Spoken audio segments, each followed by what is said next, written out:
आएगा पाकिस्तानी फैमिली तो कैसे आप सब, मेरा नाम मुजाहिद यार भाई, भारत ने कतर को अपने कदमों में गिरा दिया और रातों रात हजारों करोड़ का नुकसान कतर को दे डाला। अच्छा, देखते हो वीडियो वॉच करते हैं, कैसे नुकसान दिया वजह बाबा ये अब मुझे नहीं पता कैसे नुकसान दिया। अब ये वॉच करेंगे तभी इसके बारे में हमें आइडिया लगेगा कि भाई कैसे हजारों करोड़ का रातों रात नुकसान दे दिया है कतर को भारत ने। भाई कतर तो सुधर नहीं रहा था, लेकिन भारत ने कहा अब तुम इस दुनिया से हम लोग मिटाएंगे। लेकिन अब ये बहुत बदमाशी कर रही भाई, वही ना। लेकिन भाई भारत भी अब देखो ना, लेकिन अब ये वॉच करते कैसे भाई फटका दिया कतर को। तो कौन करते हैं स्टार्ट। दोस्तों, भारत अब कतर के धोखे से काफी ज्यादा परेशान हो चुका है। चिंता की बात तो यह है कि हर बीते दिन के साथ कतर में मौजूद हमारे अधिकारियों के लिए परेशानी बढ़ती जा रही है, क्योंकि इन्हें मिलने वाली डेथ पेनल्टी अब काफी नजदीक आ चुकी है। इसी बीच भारत ने कतर की अदालत में जो अपील की थी उसे भी रिजेक्ट कर दिया गया, जो हम सभी के लिए काफी निराशजनक है। ऐसे में कतर के रवैये को देखकर भारत काफी गुस्से में है, जिसके तहत हम लगातार स्टेप भी उठा रहे हैं। और अब भारत कतर को एक ऐसी जगह पर चोट करने वाला है जिससे उन्हें हर साल हजारों करोड़ का नुकसान होगा। साथ ही भारत एक ही बार में 57,000 करोड़ रुपए जैसी बड़ी रकम भी कतर से ऐड सकता है। दोस्तों, इतना काफी नहीं था कि हम कतर को सबक सिखाने के लिए एक काफी महत्वपूर्ण कंपोनेंट की सप्लाई सऊदी अरब की तरफ डाइवर्ट कर रहे हैं, जो कतर के अंदर बेसिक इंफ्रास्ट्रक्चर और खास करके ऑयल एंड गैस को काफी नुकसान पहुंचाने वाला है। तो चलिए पूरी डेवलपमेंट को डिटेल से समझते हैं। दोस्तों, सामने निकल कर आ रही लेटेस्ट रिपोर्ट के मुताबिक 26 अक्टूबर को कतर की अदालत की तरफ से जैसे ही भारतीय अधिकारियों को डेथ पेनल्टी दी गई, उसके कुछ समय के बाद हमारे petroleum minister Shri Hardeep Singh Puri Mozambique के दौरे पर चले गए। मोजाम्बिक का दौरा करने हमारे एनर्जी मिनिस्टर ऐसे ही नहीं पहुंचे, बल्कि वहां पर $20 बिलियन की एक बड़ी नेचुरल गैस परियोजना को देखने पहुंचे थे, जिस पर काम अब काफी ज्यादा तेजी से किया जा चुका है।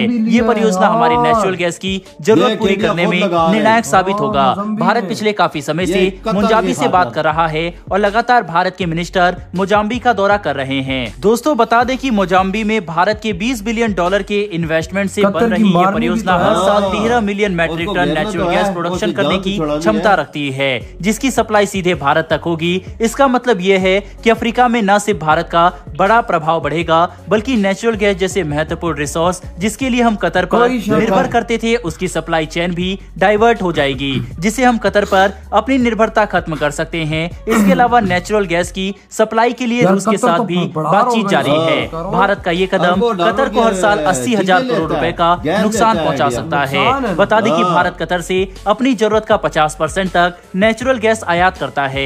लेकिन जिस तरह से कतर ने हमारे अधिकारियों को डेथ पेनल्टी दी, वह देखकर हम काफी आहत हैं, जिसकी वजह से भारत आने वाले समय में नेचुरल गैस जैसे संसाधन की जरूरत पूरी करने के लिए कतर पर निर्भर नहीं रह सकता। और यही वजह है कि अब हम इसका अल्टरनेटिव लगातार विकसित कर रहे हैं, जो भारत के लिए एक काफी स्ट्रेटेजिक स्टेप है।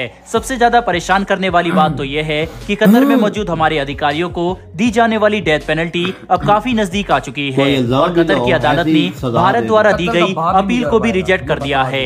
हम सभी के लिए काफी परेशानी वाली बात है कि फिलहाल कतर के साथ बातचीत करने की लगभग सारी कोशिश नाकाम होती नजर आ रही है। भारत के लिए सबसे बड़ी प्रायोरिटी है अपने अधिकारियों की डेथ पेनल्टी को रोकना, ताकि एक प्रॉपर इन्वेस्टिगेशन के तहत इस मामले को हैंडल किया जा सके। लेकिन ऐसा लगता है कि कतर सहयोग नहीं करना चाहता। बता दें कि भारत कतर के फैसले से इतना नाराज है कि अब सिर्फ नेचुरल गैस ही नहीं, बल्कि स्टील पाइप्स के क्षेत्र में भी भारत कतर के साथ अपने बिजनेस रिलेशन तोड़ने पर आ चुका है। दोस्तों, भारत जानता है कि कतर पर दबाव बनाने का एक ही तरीका है, और वह यह है कि हर तरफ से कतर को आर्थिक नुकसान दिखाया जाए। इसके लिए सबसे पहले तो भारत ने नेचुरल गैस की सप्लाई को बदलने के लिए मोजाम्बिक और रूस जैसे देशों पर ध्यान देना शुरू किया। फिर हमने कतर पर टैक्स की चोरी का आरोप लगाते हुए 57,000 करोड़ रुपए को लेकर एक इन्वेस्टिगेशन शुरू कर दिया है। और अब निकलकर आ रही लेटेस्ट रिपोर्ट के मुताबिक सऊदी अरब की बड़ी ऑयल एंड गैस कंपनी की तरफ से भारतीय प्राइवेट कंपनी को 1,000 करोड़ रुपए की कीमत पर हाई क्वालिटी स्टील और आयरन पाइप सप्लाई करने का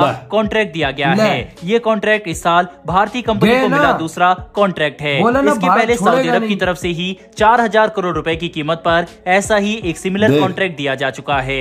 मतलब सऊदी अरब को भारत 5,000 करोड़ रुपए के high quality iron and steel pipe supply करने वाला है। बता दें कि इन पाइप का इस्तेमाल फ्यूल और पेट्रोल इंफ्रास्ट्रक्चर को विकसित करने में किया जाता है, जो कि भारत अभी तक कतर को बड़ी मात्रा में सप्लाई किया करता था। लेकिन अब हम अपने मार्केट को भी चेंज कर रहे हैं ताकि बिजनेस रिलेशन के नाम पर कतर भारत को भविष्य में चोट ना पहुंचा सके। हालांकि इस बात को बिल्कुल भी अनदेखा नहीं किया जा सकता कि कतर ने जिस तरह से भारतीय अधिकारियों के खिलाफ बिना कोई सबूत दिए इतनी बड़ी कार्रवाई कर दी और भारत को केस लड़ने तक का मौका नहीं दिया, वह सच में काफी ज्यादा गलत है और इसीलिए हम बिल्कुल भी शांत नहीं बैठ सकते। कुल मिलाकर समझने की कोशिश करें तो भारत को अपनी एड़ी चोटी का जोर लगाकर अपने रिटायर्ड अधिकारियों को कतर में डेथ पेनल्टी मिलने से रोकना ही होगा। अगर ऐसा नहीं होता तो फिर ये 140 करोड़ भारतीयों की भावनाओं को तो बड़े स्तर पर ठेस पहुंचाएगा ही, साथ ही इससे हमारे देश की छवि और सम्मान को भी गहरी चोट पहुंचने वाली है, जैसा हम बिल्कुल भी होने नहीं दे सकते। बहरहाल दोस्तों, इस मोदी जी ऐसा होने नहीं देंगे। ना भारत में भाई साहब ऐसा तो भाई करने ही नहीं देना। सवाल ही नहीं पैदा होता कि ये लेकिन भाई रातों रात 5,000 करोड़ का नुकसान दे दिया कतर को। कतर ये सारी चीजें देख रहा होगा, उनकी तो हाथ में इस टाइम आई हुई होगी कि भारत कर क्या रहा है। भाई कतर वालों, तुम्हारा इस दुनिया से मिटना पक्का है अगर तुम लोगों ने भाई उनको छोड़ा नहीं।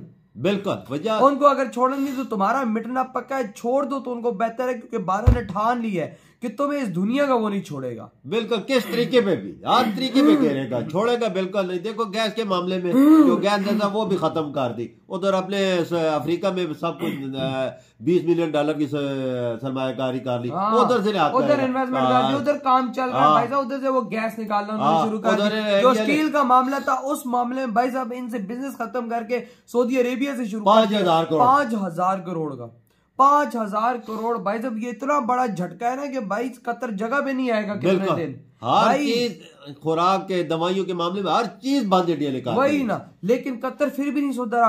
मैं कहता हूँ उसकी बहुत बड़ी मस्ती है भाई। मैं कहता हूँ कि इधर ही बैट लगा लो भाई। भारतीय बंदों को वो भाई साहब डेथ पेनल्टी नहीं दे पाएगा। जितने 8-9 बंदे इंडिया अगले महीने तक वापस लेके आएगा। बिल्कुल भाई, ये छोड़ झुक रहे हैं, ये भी झुकेंगे भारत के आगे। तुम देखते जाओ, कुछ ही देना ये झुक जाएंगे भारत के आगे और भारत को बोलेंगे भाई आज हम जोड़ते हैं, हमें माफ करो, अपने बंदों को यहाँ से लेके जो कारोबार आप हमसे कर रहे हो भाई करो। आजकल भाई साहब वॉर ही यही है।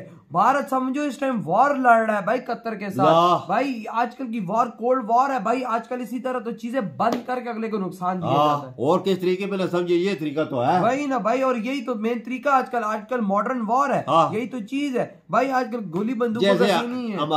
हमारा हाल देख ले, भारत पूरी दुनिया से हमें कट किया है और भाई अब कतर को कट कर दिया भाई। देखो 5,000 करोड़ का नुकसान भाई। हम लोग ना 1,000 करोड़ के लिए लोगों से भीखे मांग रहे हैं और भाई उसको रातों रात 5,000 करोड़ का नुकसान भारत ने दिया। बिल्कुल, तो 70% दवाइयां भी इंडिया से लेता है और वो जो बंद कर दी वो खुराक कितनी लेता है, खाने पीने की चीजें कितनी इंडिया से जाती है। ये सोचता वो जाती थी वो उसका दिमाग खराब है। बिल्कुल वही ना। अभी तो वो जगह पे आएगा 10-15 दिन बाद देख लेना भाई भुखमरी। अब वहां पर भुखमरी के हालात हो रहे होंगे, जहरी बात है। पीछे जहरी बात है, जब भारत बंद कर देगा वहां पर बैन लगा देगा, जाएगा नहीं, चावल नहीं जाएगा भाई, गेहूं नहीं जाएगा, तो वहां पर तो हालात होंगे। क्योंकि भारत वर्ल्ड का सबसे नंबर 1 पे सप्लायर है, गेहूं का भी और भाई साहब चावलों का भी। ये तो फर्क है। पहली तो ये चीज है कि इंडिया उससे कितनी गैस लेता था, सब दुनिया में सबसे ज्यादा इंडिया लेता था। नुकसान 50% अपनी ले रहा था। नुकसान बंद कर दी भारत ने भाई। अफ्रीका को चुन लिया और $20 बिलियन की उसने इन्वेस्टमेंट कर दी। तुम्हें लग गए ना फटके। ओ भाई 8 बंदों के लिए तुम अपना भाई साहब पूरा देश बर्बाद कर रहे हो। कतर का एक बंदा रोएगा। भारत जो कर रहा है ना, भारत ने हमारा इससे मैं कहता हूँ कि ऐसा हाल नहीं किया, इसे थोड़ा कम ही किया था। मोदी जी ने बोला था जो कतर का हाल करने वाला है ना भारत और मोदी जी, वो एक अलग चीज है। जो संकेत इधर नजर आ रहे हैं रातों रात हजारों करोड़ का जो उनको नुकसान दे रहा है भारत, मैं कहता हूँ कि कतर का, मैं कहता हूँ कि अगले 20 सालों में भी जगह पर नहीं आएगा अगर भारत ने और गंदे फटके दिए तो। बिल्कुल यही बात है। वजह देख लो 5,000 करोड़ का एक दिन में फट, सिर्फ खाली स्टील के मामले में। और छोड़ दे चीजें, और छोड़े जो तो अभी भारत दवाइयां दे रहा है, जो और चीजों में इनको फट अरबों डॉलर के नुकसान है वजह कसम से यार। तो यार आपकी क्या थॉट है मोदी जी के इस स्टेप्स पर? इधर ही वीडियो खत्म कर देता हूं।